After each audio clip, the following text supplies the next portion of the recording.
Soy el profesor Jorge Achón.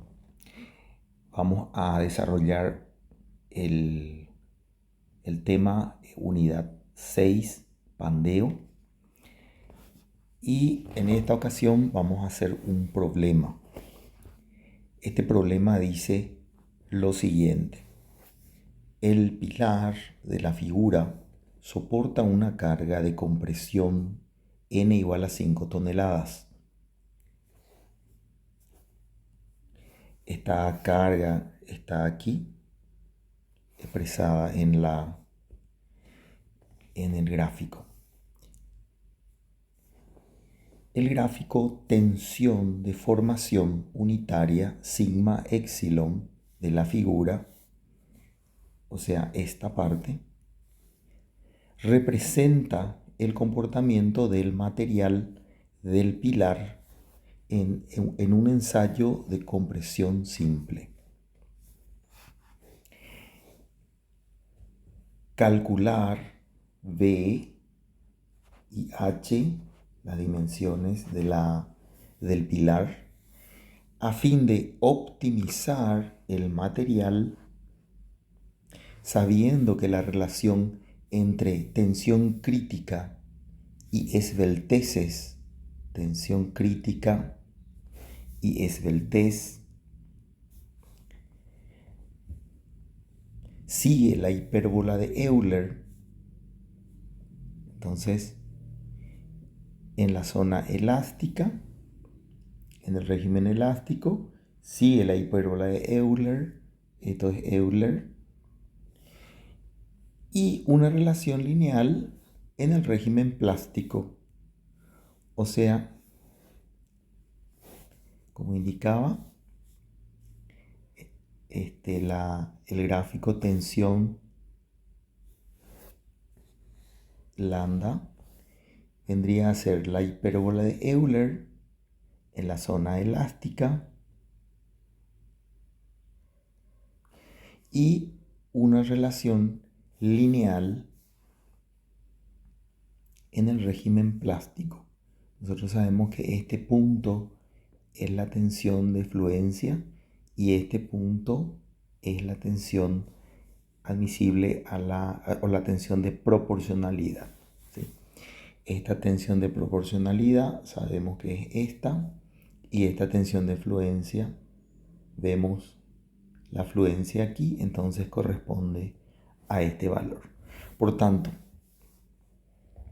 aun cuando nos está dando de datos el gráfico de tensión de formación, que es este que está aquí, mediante las afirmaciones que están en la parte final aquí, nosotros podemos entender cómo construir también el gráfico de tensión crítica, esbeltez.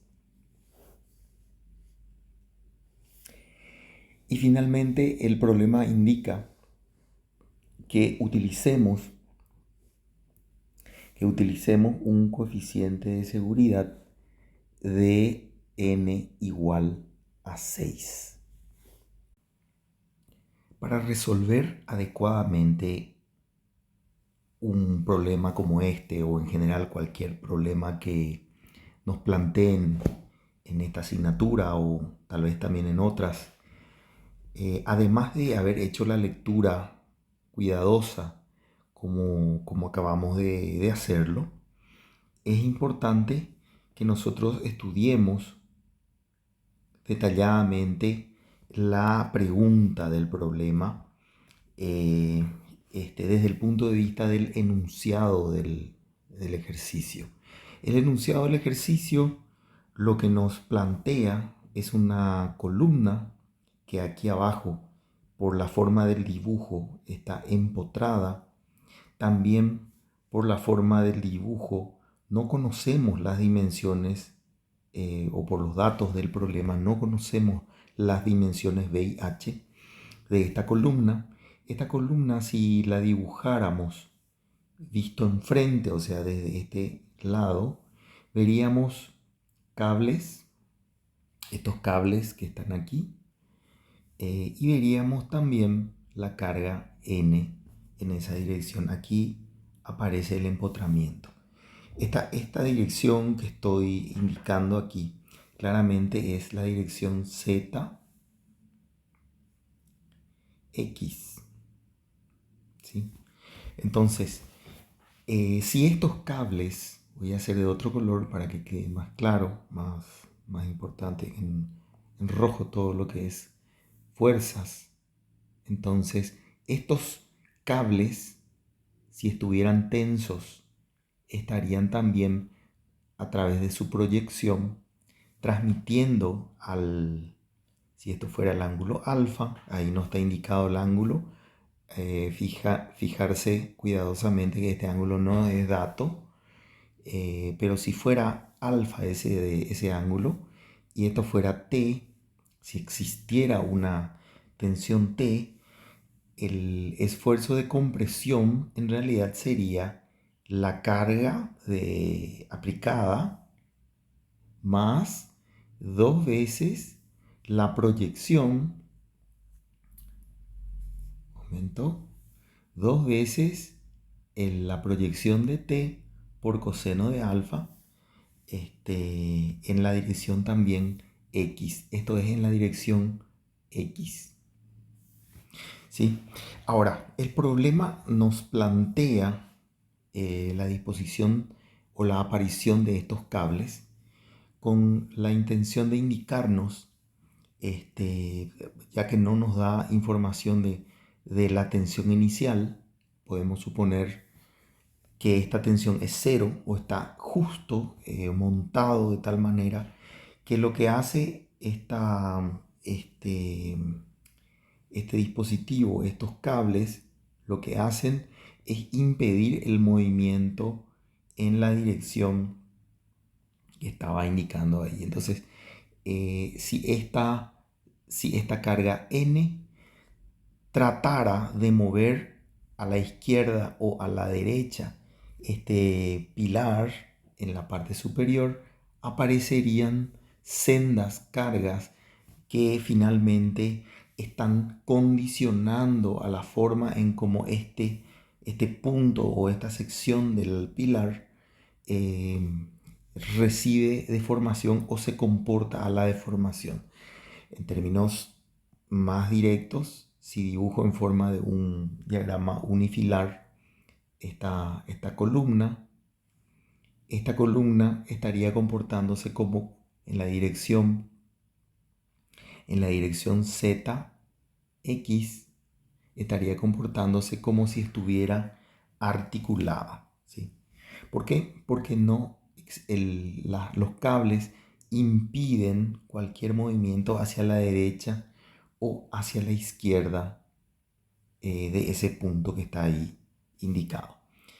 Por otro lado, esto es mirando el material o la columna solamente en la dirección, como decía recién, Z, X. Pero si miráramos esta columna en la otra dirección, X, Y,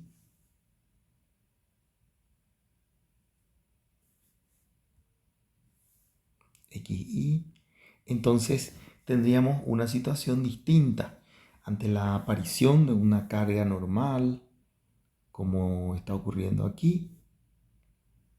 Este punto en esta dirección, no tiene ningún impedimento de movimiento, por tanto la columna podría desplazarse aproximadamente de esta forma, o sea, se comportaría como una columna empotrada en un extremo y en el otro extremo libre. Evidentemente, en este caso, la longitud de la columna,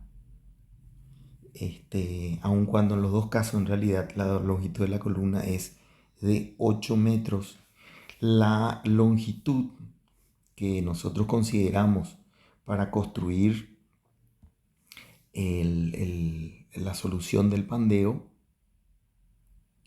va a ser tal que la longitud de pandeo en la dirección XZ sea diferente que la longitud de pandeo en la dirección XY. La longitud de pandeo aquí sería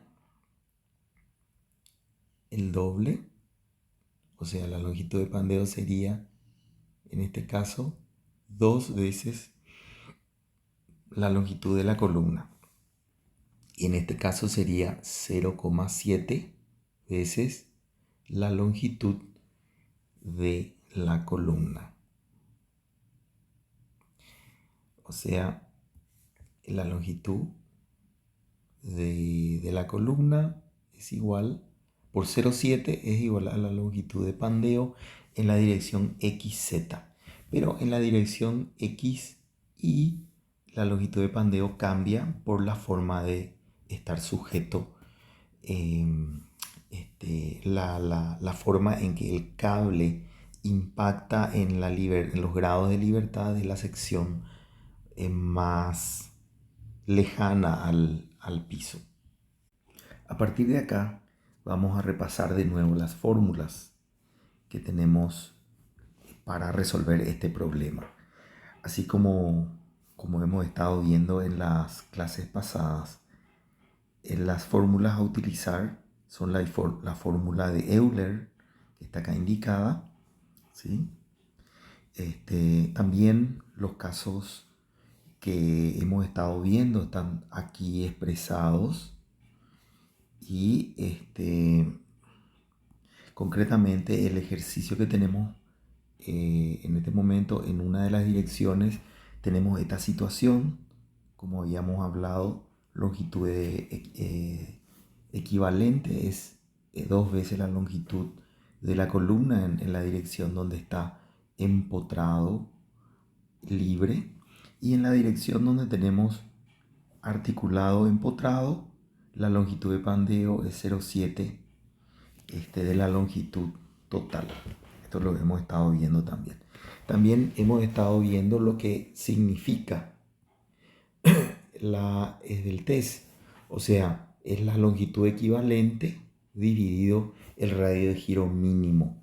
Lo que ocurre cuando no tenemos conocimiento si D o H es el mínimo, tendríamos que ir probando, tendríamos una longitud, una esbeltez en la dirección ZX y tendríamos otra esbeltez en la dirección IX.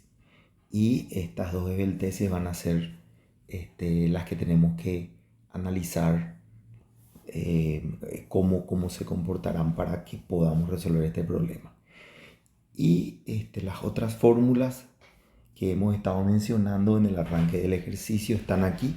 La curva de Euler, en donde el ejercicio concretamente hablaba de que la tensión de fluencia y el sigma de proporcionalidad se unen por una línea recta en la zona donde hay régimen plástico. Todo esto es un repaso rápido para conectar en dónde está expresado dentro de los recursos teóricos, dónde están expresados las informaciones que hemos estado estudiando, ¿sí? Finalmente, la ecuación de Euler con la incorporación del coeficiente de seguridad en este ejercicio. Este coeficiente de seguridad es constante, es igual a 6, vendría dado por esta ecuación.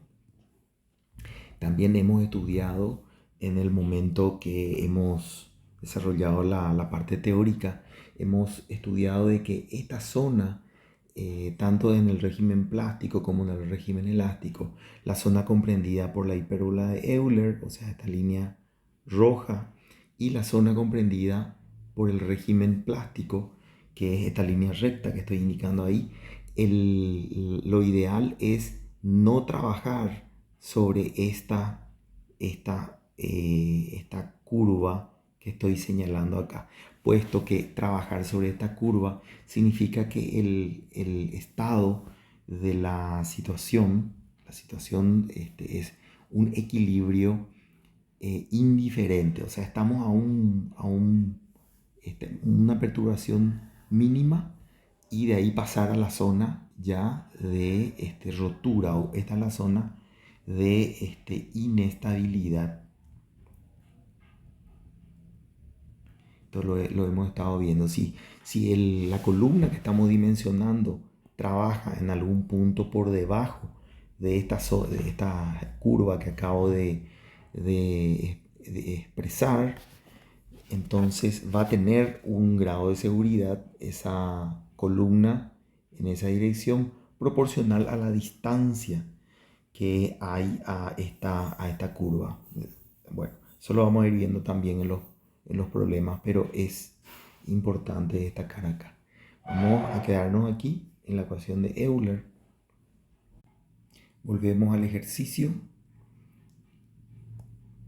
que estábamos haciendo y ahora vamos a empezar a extraer algunas informaciones que son claves para poder resolver el ejercicio. Fijémonos para empezar en la información que tenemos aquí. Este valor de deformación unitaria y este valor de tensión corresponden a un punto especial de esta curva tensión-deformación y corresponde a lo que llamamos el momento en que deja de existir una zona lineal y empieza la deformación o zona inelástica, ¿sí? Entonces, en cuanto a esta información, también es posible saber la pendiente de esta curva, la tangente de esta curva, que es igual a 1000 dividido 0,005. Esto nos permite a nosotros calcular el módulo de Young. Esto por un lado. Y por otro lado, inmediatamente tendríamos el módulo de Young.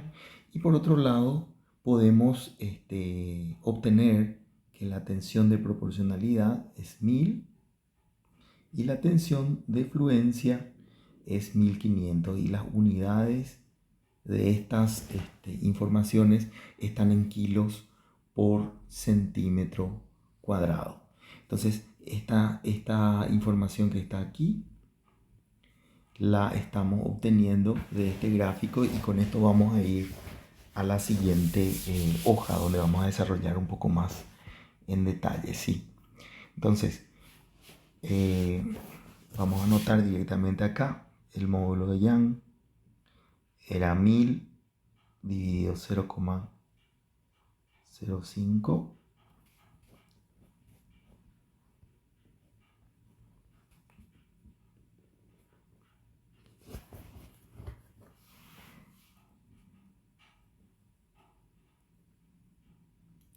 Un segundo.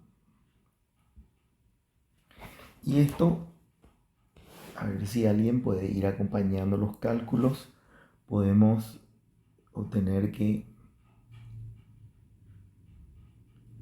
el valor del módulo de Young es, para este material, es 200.000 kilos por centímetro cuadrado. También la tensión de proporcionalidad es 1000 kilos por centímetro cuadrado y la tensión de fluencia por su parte es 1500 kilos por centímetro cuadrado. Por otro lado, analizando, vamos a ver de nuevo aquí, analizando esta información que está aquí, podemos ver de que si expresamos este gráfico en las direcciones y X y Z, en la dirección XZ, ¿sí? En la dirección XZ, lo que estamos teniendo ahí es, perdón, vamos a ser más preciso.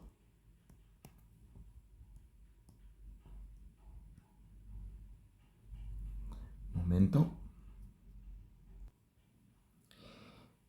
Y procedimos indicando que en esta dirección tenemos la carga N, que sabemos que es 5000 kilos.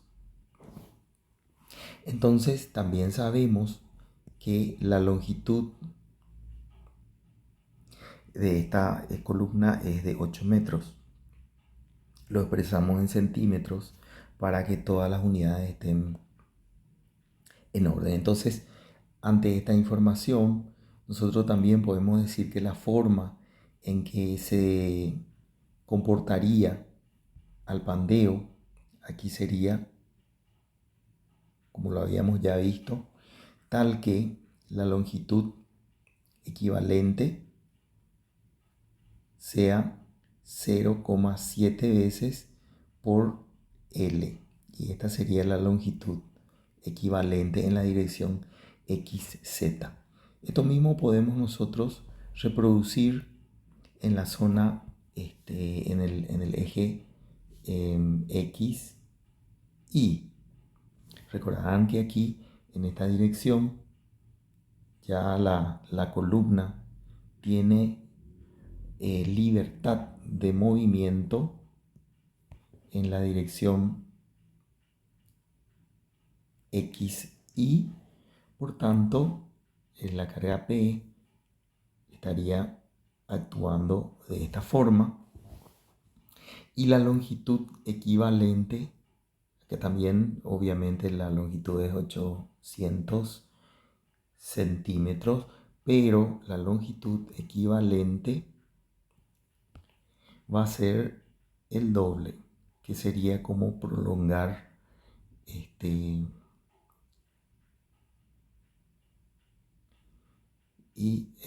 aquí con esto tenemos toda la información que requerimos para ir calculando los distintos elementos.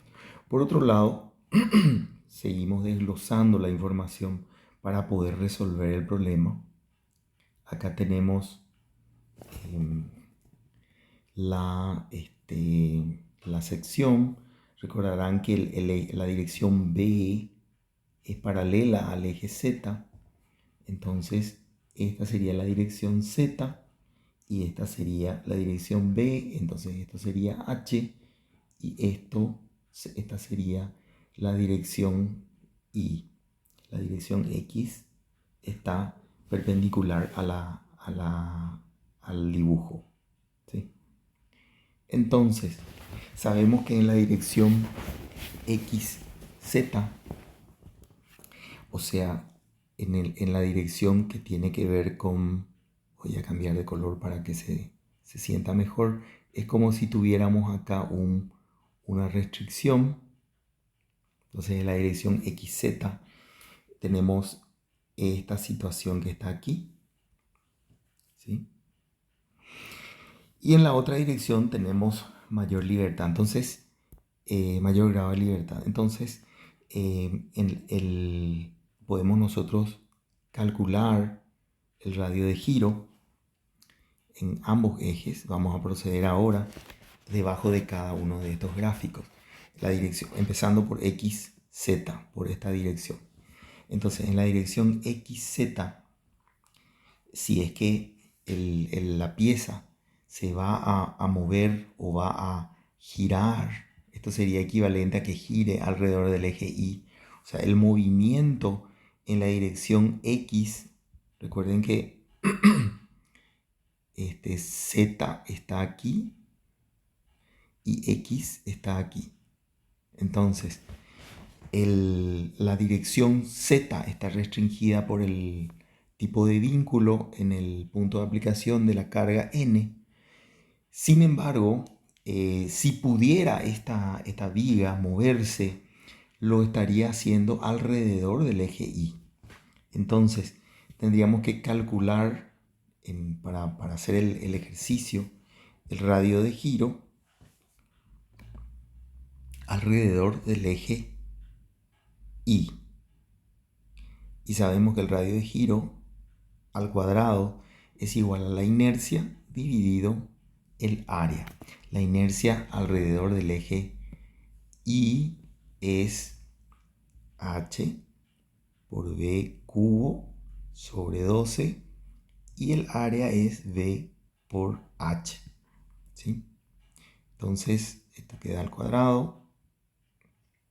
Finalmente el radio de giro alrededor de i es igual a la raíz cuadrada.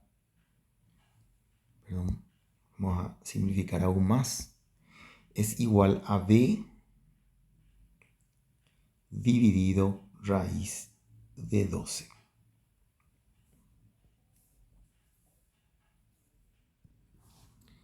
Y prosiguiendo con los cálculos para obtener la esbeltez en la dirección i, perdón, le vamos a llamar a esta esbeltez en la dirección x, z, así como lo venimos haciendo.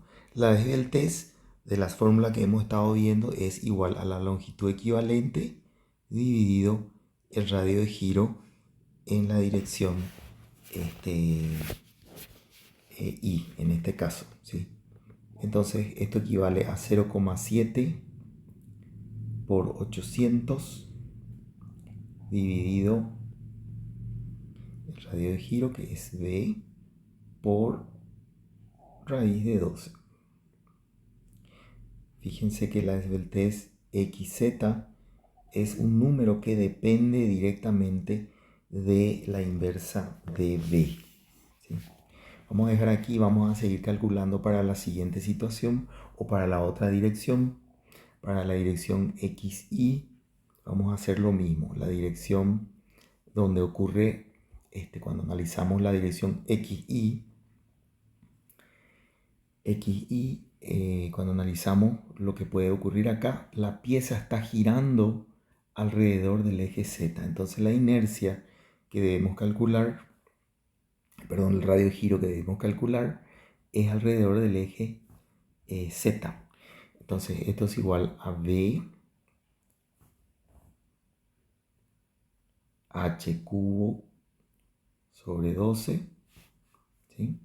Dividido b por h. Haciendo lo mismo que hicimos en el caso anterior. Esto no es otra cosa que h sobre raíz de 12, o que es lo mismo la esbeltez en la dirección xy, esbeltez en la dirección xy sería directamente la longitud equivalente, como estuvimos viendo, dividido el radio de giro en la dirección z, que en este caso es 2 veces 800 dividido h por raíz de 12. Fíjense, aquí también tenemos que la esbeltez es una función de h. Tanto la esbeltez en la dirección xz como la esbeltez en la dirección xy son funciones de la dimensión de la sección. Bien. Hasta aquí el desarrollo, que está cargado de números, lo estamos haciendo simplemente para ver que con la información que da el problema podemos saber muchos de los datos que describen la situación de esta columna, sus longitudes equivalentes, su longitud de pandeo y sus características también mecánicas. Lo que ocurre aquí es que el problema, como hemos visto, pide que nosotros busquemos hacer una optimización, calcular VIH a fin de optimizar el material. Y eso es lo que vamos a tratar de explicar aquí y razonado con todos ustedes, vamos a tratar de entender. ¿Qué significa que el material esté optimizado, o que el uso del material esté optimizado? Normalmente utilizamos nosotros la palabra optimización o el deseo de optimizar estructuras, como en este caso una columna, asociamos a que en el momento de la falla de la estructura, dicha falla ocurra en la mayor cantidad de puntos posibles. Ese sería el caso ideal, sería que en un momento dado, cuando la carga N aparece y va creciendo de 0 a 5000, cuando llega a 5000, toda la estructura en todos los puntos falla al mismo tiempo. Eso sería lo ideal. Ahora, no siempre en las estructuras vamos a poder obtener eso. Entonces, lo que tenemos que tratar de entender acá es qué es lo que haría que falle en algún lugar o en otro lugar. Entonces, analizando nuevamente en forma concreta esta estructura que es una columna muy someramente dibujo aquí, que tiene los tensores como están indicados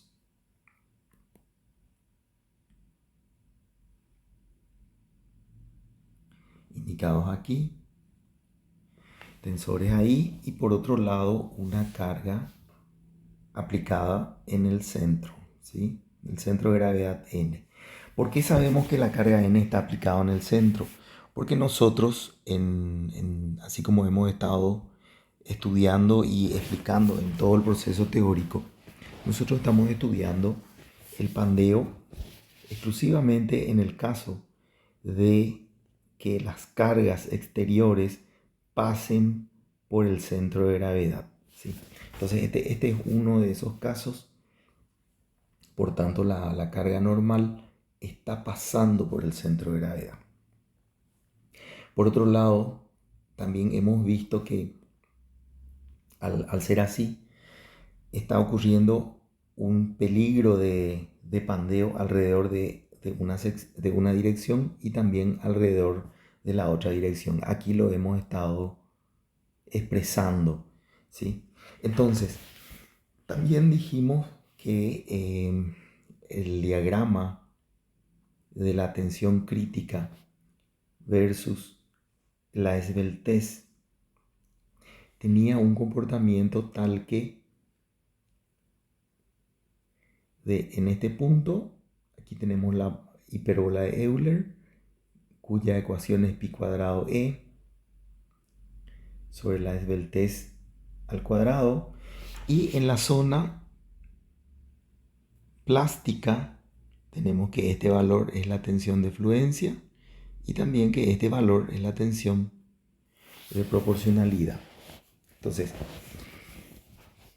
así como se ve en este problema, tal vez lo único que faltaría es obtener este punto que está aquí, al cual solemos llamarle lambda límite.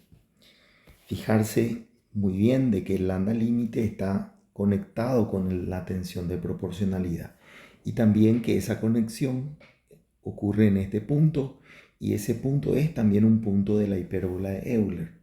Por lo tanto, esto que está aquí, esta ecuación que acabo de escribir aquí, es válida en este punto. Por lo tanto, si nosotros hacemos una sustitución directa, tenemos que pi cuadrado por E, que es 200.000, dividido la tensión, que es 1000, la tensión de proporcionalidad, esto es igual a lambda límite al cuadrado. Por lo tanto, este valor de lambda límite se puede obtener de esta forma. Después vamos a ir colocando los valores numéricos. Por tanto, conocemos todos los puntos. Hice todo de un solo color, pero ahora simplemente voy a hacer con otro color, un color verde, lo que puede ser que ocurra, por ejemplo, en la dirección, como expresaba acá arriba, en la dirección XZ, ¿sí? A este le llamábamos dirección Z, a este le llamábamos dirección Y, y la dirección X es perpendicular. Entonces, en la dirección XZ,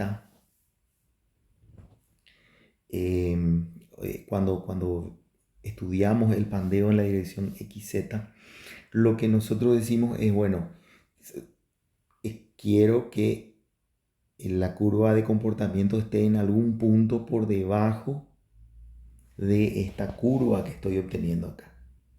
Cuando más por debajo esté, más seguro va a estar. Recuerden que nosotros tenemos el coeficiente de seguridad impuesto por el ejercicio, que es igual a 6.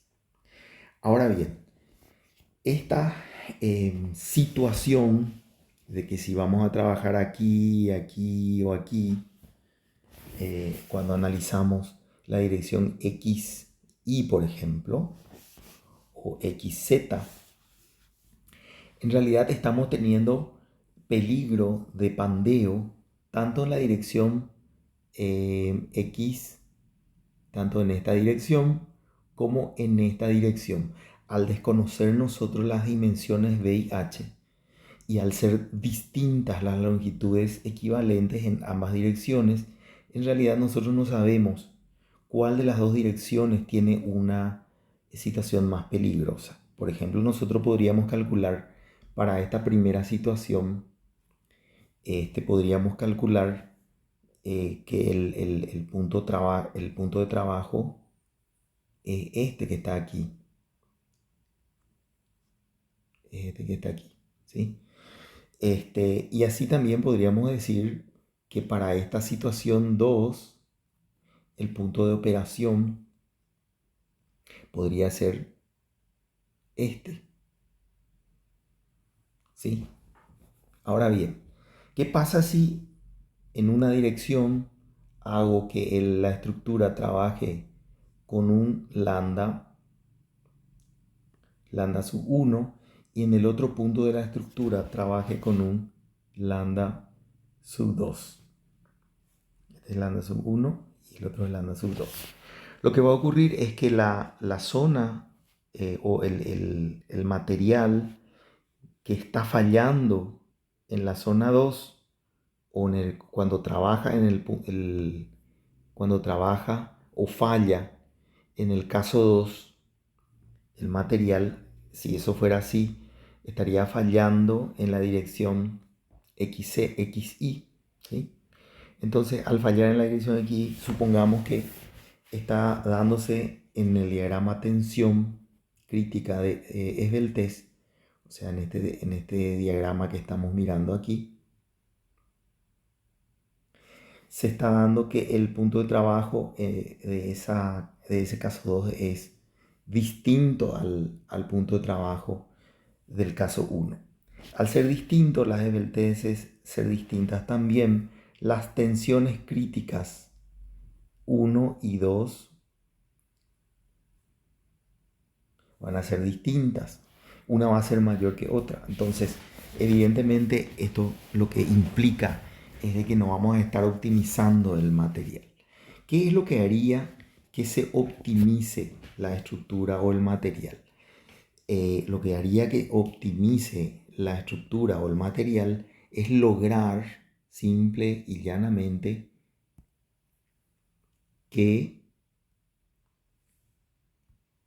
el material se rompa al mismo tiempo en la situación 1 que en la situación 2. Y para que eso ocurra, para poder estar que el punto 1 y el punto 2, por ejemplo, se sitúen, se superpongan y estén los dos en el mismo punto. Ya no tenemos puntos separados, sino que el punto 1 y el punto 2 están en el mismo lugar de la curva tensión crítica esbeltez. Esto no es otra cosa que decir que la esbeltez en la dirección XZ, al ser igual a la esbeltez en la dirección XY, lo que estaríamos logrando también es que la tensión crítica en la dirección XZ va a ser igual a la tensión crítica en la dirección XY. En otras palabras, se va a romper simultáneamente el material en ambas direcciones. Y justamente esa es la condición que estamos descubriendo que implica, la condición que implica que exista esta condición del enunciado, que es que optimicemos el material. Entonces, al lograr esta condición que está aquí, se estaría optimizando el material. Por tanto, podemos igualar esta expresión con esta expresión y obtener una relación entre B y H que nos permita eh, lograr que esto funcione. Y vamos a hacer aquí abajo, voy a seguir en color azul para que no se confunda. Vamos a seguir acá abajo lo que significa esto, o sea, 0,7 por 800 dividido B por raíz de 12 tiene que ser igual a 2 por 800 dividido H por raíz de 12.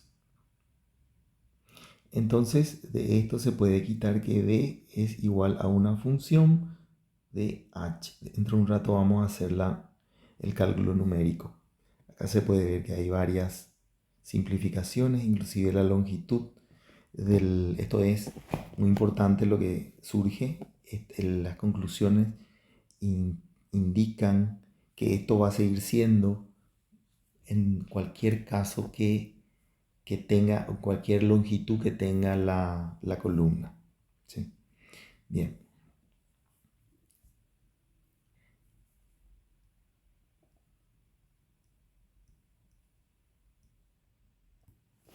Bueno, a esta altura del ejercicio se puede ver que prácticamente toda la información la tenemos disponible.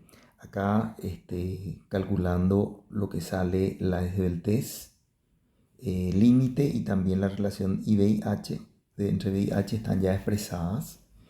Sin embargo, para poder concluir tenemos que partir de algún tipo de suposición adicional, ya que nosotros no sabemos si esta situación de que la igualdad entre las desdelteces en la dirección XZ y XY son iguales, hace que yo esté trabajando, por ejemplo, en el régimen elástico o hace que yo esté trabajando en el régimen inelástico.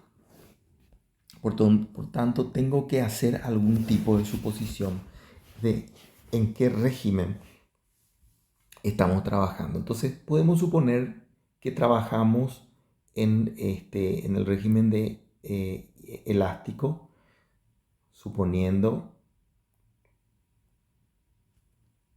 régimen elástico para la rotura en las direcciones, en ambas direcciones. Entonces, lo que estamos diciendo aquí es que pi cuadrado E, que es 200.000, sobre lambda cuadrado. Acá sabemos que los lambdas son iguales en ambos casos. Recuerden que en un caso era esto, podemos dejar todo en función de B, perdón, en función de H. Vamos a ver qué sale. Entonces 2 por 800 por raíz de 12 sobre H. 2 por 800 por raíz de 12 sobre H. Esto sería el valor de la esbeltez al cuadrado multiplicado por 1 sobre 6, que es el coeficiente de seguridad. ¿Sí? Y este tendría que ser el valor límite hasta el cual puede trabajar la estructura. ¿Sí? Vamos a calcular este valor.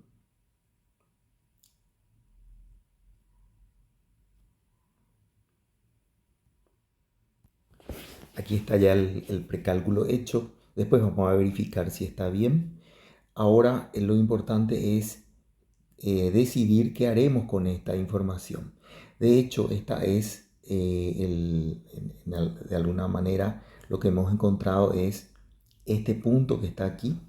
Y lo que tenemos que hacer es que el sistema trabaje como máximo hasta este valor. O sea, que la tensión de trabajo sea tensión admisible crítica, sea como máximo este valor de tensión que hemos calculado aquí. Pero por otro lado, nosotros sabemos que la tensión se provoca porque tenemos una carga aplicada en un área. Entonces, la tensión que provoca la carga es directamente la fuerza dividido el área. Entonces, esta información la tenemos que llevar aquí, N dividido V por H, y esto de alguna manera tiene que ser igual a H por 0,0107. Recuerden que acá podemos sustituir inclusive N sabemos que es 5000, y por otro lado podemos también sustituir porque sabemos que V es igual a 0,35H. V es igual a 0,35H. Por tanto, con esta información, 5000 dividido 0,0107 es igual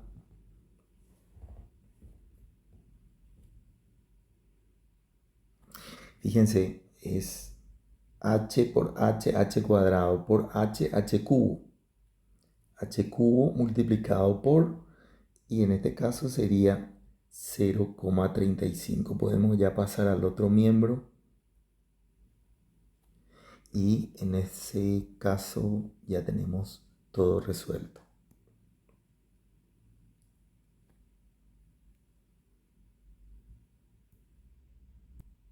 Acá voy a hacer una pequeña corrección algebraica. En realidad, fíjense que aquí hay un cuadrado, entonces h está al cuadrado. Por lo tanto, esta otra h está a la cuarta. ¿Sí?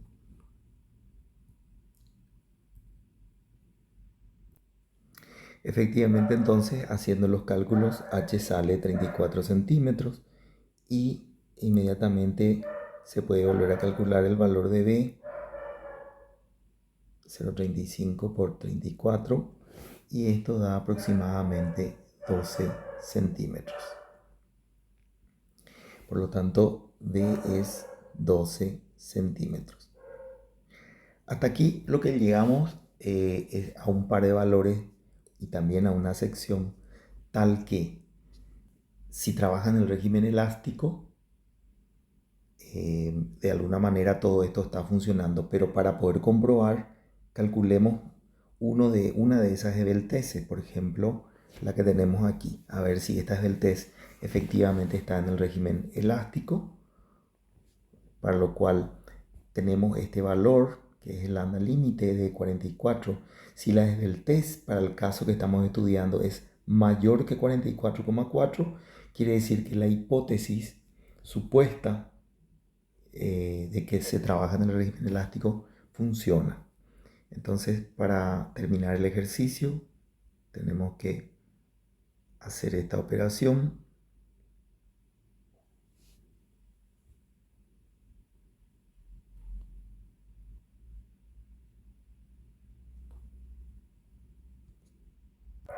Y como se puede ver, haciendo el cálculo, la esbeltez en la dirección, en las dos direcciones, porque hemos igualado, sale 163, y esto es mayor que 44, que es el lambda límite. Por tanto, como habíamos visto aquí, estamos comprobando de que efectivamente el trabajo de ambas zonas o ambas direcciones en la columna que estamos estudiando trabajan en el régimen elástico. Y con esto concluimos el ejercicio. pueden darse cuenta de que hay muchos caminos. Las operaciones son bastante directas. Sin embargo, la necesidad que tenemos de conocer cómo funciona la ecuación de Euler se resalta en todo el proceso.